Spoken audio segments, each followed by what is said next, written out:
तो हेलो मेरे प्यारे बच्चों आज हम क्लास 9th के चैप्टर मोशन के ही इंटेक्स क्वेश्चन को करेंगे जो कि पेज नंबर 77 पर गिवन है। तो चलो देखते हैं क्वेश्चन 1 में हमसे क्या पूछा गया है। व्हेन विल यू से a body is in uniform acceleration और नॉन यूनिफॉर्म एक्सेलरेशन। तो यहाँ पे हमें पूछा गया है कि हम कब कहेंगे किसी बॉडी को कि वो यूनिफॉर्म एक्सेलरेशन में है, पहला पॉइंट, और दूसरा कि वो नॉन यूनिफॉर्म एक्सेलरेशन में है। तो चलो इसके आंसर को देखते हैं। आंसर फर्स्ट पार्ट का, when a body is changing its velocity at a constant rate then the body is said to be moving with the uniform acceleration. तो बच्चों यहाँ पे ये बात को अच्छे से समझना है। कांस्टेंट रेट मतलब जब कोई बॉडी जो है जो अपनी वेलोसिटी चेंज कर रही है एट कांस्टेंट रेट, मतलब क्या, या तो वेलोसिटी इंक्रीज हो रही है या डिक्रीज हो रही है by equal amount in equal time interval, तो तब हम उस केस में कहेंगे कि बॉडी जो है set to be moving with the uniform acceleration. ठीक है बच्चों, आई होप आपको क्लियर हो गया होगा। और सेकंड केस क्या था, नॉन यूनिफॉर्म एक्सेलरेशन का। तो when a body is changing it velocity at different rate then the body is set to be in moving with the non uniform acceleration. मतलब क्या कि जब कोई बॉडी अपनी वेलोसिटी को चेंज कर रही है एट डिफरेंट रेट, मतलब कि जो उसकी वेलोसिटी है इंक्रीज़ हो रही है और डिक्रीज़ हो रही है by unequal amount in equal time interval, तब हम कहेंगे कि जो बॉडी है is set to be moving with the non uniform acceleration. तो आई होप आपको क्लियर हो गया होगा। तो चलो अब नेक्स्ट क्वेश्चन देखते हैं। क्वेश्चन नंबर 2 में हमसे क्या पूछा गया है।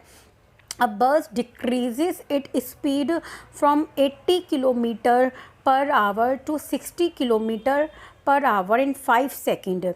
Find the acceleration of the bus. तो आपको यहाँ पे करना है क्या है, अ बस डिक्रीजेज इट स्पीड, मतलब कि ऑलरेडी पहले कोई बस की स्पीड थी और उसने डिक्रीज़ कर दी है। ठीक है, तो इसका मतलब from 80 kilometre per hour to 60 kilometre per hour. तो इससे हमें पता चल गया कि जो हमारी यू थी, इनिशियल वेलोसिटी थी, वो कितनी थी, 80 किलोमीटर पर आवर है, क्योंकि बस ने जो अपनी स्पीड है उसको डिक्रीज़ किया है ना, तो उसने 80 से 60 कर दी। और तो जब 60 कर दी तो हमारी फाइनल वेलोसिटी क्या हो गई, 60 किलोमीटर पर आवर हो गई। तो यहाँ से हमारे पास u और v आ गया और टाइम हमें गिवन ही है, तो हमें सीधा एक्सेलरेशन के फॉर्मूले में ये वैल्यूज़ पुट कर देनी है। तो चलो उसको देखते हैं। अब हमें क्या निकालनी है, हमें एक्सेलरेशन निकालनी है। ठीक है, हमारे पास t था 5 सेकंड और जो इनिशियल वेलोसिटी थी बस की वो कितनी थी, वो थी हमारे पास 80 किलोमीटर पर आवर थी, राइट।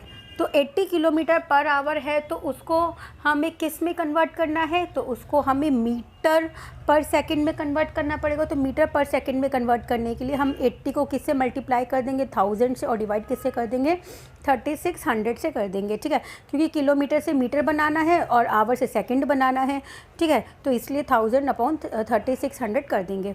फिर इसके बाद जब हम इसको सॉल्व कर लेंगे तो हमारी वैल्यूज़ आ जाएंगी 80 इंटू 1000 अपॉन 3600, तो 200 अपॉन में 9 मीटर पर सेकंड आ जाएगा। और जब इसको सॉल्व करेंगे तो हमारी इनिशियल वेलोसिटी होगी वो आ जाएगी 22.22 मीटर पर सेकंड आ जाएगी। ठीक है, तो बच्चों ये आप टर्मिनोलॉजी अच्छे से याद कर लीजिए। यू जो होती है वो इनिशियल वेलोसिटी को रिप्रेजेंट करती है, वी जो होती है फाइनल वेलोसिटी को रिप्रेजेंट करती है, और टी जो होती है वो टाइम को रिप्रेजेंट करती है। ठीक है, अब ऐसे ही हमने बताया था कि वो इनिशियल वेलोसिटी जो थी उसकी वो 80 किलोमीटर पर आवर थी, उसकी स्पीड कब आ गई थी, 60 किलोमीटर। तो फाइनल वेलोसिटी कितनी हो गई, v 60 किलोमीटर पर आवर।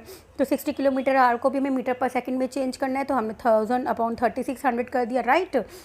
फिर जब हम इसको सॉल्व कर लेंगे तो जो हमारा v है वो कितना आ जाएगा, 16.66 मीटर पर सेकंड आ जाएगा। अब हमें पता है एक्सेलरेशन का फॉर्मूला क्या होता है।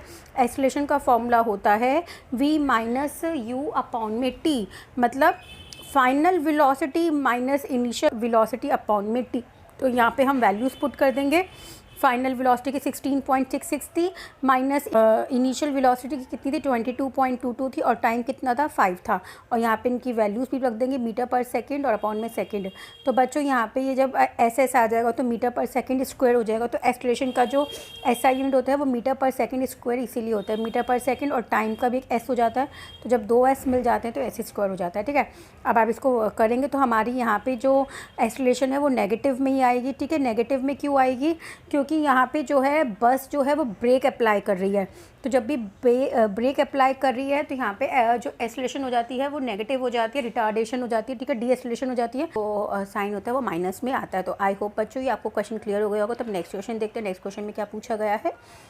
Question number 3, a train starting from a railway station and moving with a uniform acceleration attain a speed of 40 km/h in 10 minutes. Find it acceleration. तो बच्चों यहाँ पे बताया अ train starting from a railway station. तो यहाँ पे ये terminology को समझना बहुत इंपॉर्टेंट है कि जो ट्रेन है वो स्टार्ट कर रही है रेलवे स्टेशन से। तो जब वो स्टार्ट कर रही है तो यहाँ पे हमें क्वेश्चन में ही बता दे कि यू क्या हो गई, ज़ीरो हो गई, मतलब इनिशियल वेलोसिटी क्या हो गई, ज़ीरो हो गई। अ train starting from a railway station and moving with a uniform acceleration attain a speed कितनी आ गई, 40 km/h आ गई। तो स्पीड यहाँ पे हमें क्या दी हुई है, वेलोसिटी दी हुई है। फाइनल वेलोसिटी कितनी है, उसने कितनी अटेन कर ली, 40 km/h कर ली है। और टाइम हमें कितना दे रखा है, 10 मिनट दे रखा है। और हमें क्या निकालनी है, एक्सेलरेशन निकालनी है। तो चलो क्वेश्चन देखते हैं, क्वेश्चन को सॉल्व करते हैं। एक्सेलरेशन निकालनी है, गिवन क्या है, हमें इनिशियल वेलोसिटी होती है, क्योंकि ट्रेन जो है वो रेस्ट से स्टार्ट हो रही है तो इसलिए उसकी 0 मीटर/सेकंड है। और फाइनल वेलोसिटी हमें कितनी बता रखी थी, 40 km/h थी। तो 40 km/h को भी हम मीटर/सेकंड में कन्वर्ट कर लेंगे, इनटू कर लेंगे 1000/3600। फिर हम इनको डिवाइड कर देंगे और वैल्यूज़ को सॉल्व कर देंगे तो हमारा आ जाएगा 100/9 मीटर/सेकंड आ जाएगा। फिर उसके बाद जब हम इसको डिवाइड कर लेंगे तो हमारे आ जाएगा, जो फाइनल वेलोसिटी आ जाएगी वो 11.11 मीटर/सेकंड आ जाएगी, ठीक है। सिमिलरली हमें जो टाइम है वो भी 10 मिनट्स में दे रखा है, तो हमें उसको भी सेकंड्स में कन्वर्ट करना है। तो हमें पता है 1 मिनट में 60 सेकंड्स होते हैं, तो हम 10 को इंटू कर देंगे 60 से, तो हमारी सेकंड में कन्वर्ट हो जाएगा, 600 सेकंड आ जाएंगे। और हमें अब क्या निकालनी है, हमें एक्सेलरेशन निकालनी है। तो हम डायरेक्ट एक्सेलरेशन का फॉर्मूला रख देंगे, final velocity minus initial velocity upon में टाइम। तो फाइनल वेलोसिटी हमारे पास 11.11 थी, माइनस इनिशियल वेलोसिटी 0 थी, डिवाइड बाई 600 और मीटर/सेकंड और सेकंड ऐसे लिख देंगे, ठीक है। फिर जब हम उसको सॉल्व करेंगे तो 11.11 अपॉन 600 आप यहाँ पे भी छोड़ सकते हैं मीटर/सेकंड उसका लिख के, और आप चाहे तो डिवाइड भी कर सकते हैं। तो डिवाइड करने पे आ जाएगा 0.0185 मीटर/सेकंड स्क्वायर आ जाएगा। बच्चों ये आप कंफ्यूज मत होना, हम ऐसे लिखते हैं मीटर/सेकंड, क्योंकि देखो हमारी जो ऊपर के होते हैं वो वेलोसिटी होती है ना, तो मीटर/सेकंड होता है और नीचे भी टाइम का एस होता है। तो इसलिए जो एक्सेलरेशन की जो यूनिट होती है मीटर/सेकंड स्क्वायर होती है, ठीक है। तो आई होप बच्चों ये आपको अच्छे से क्लियर हो गए होंगे आज ये आंसर्स, ठीक है। ओके बच्चों।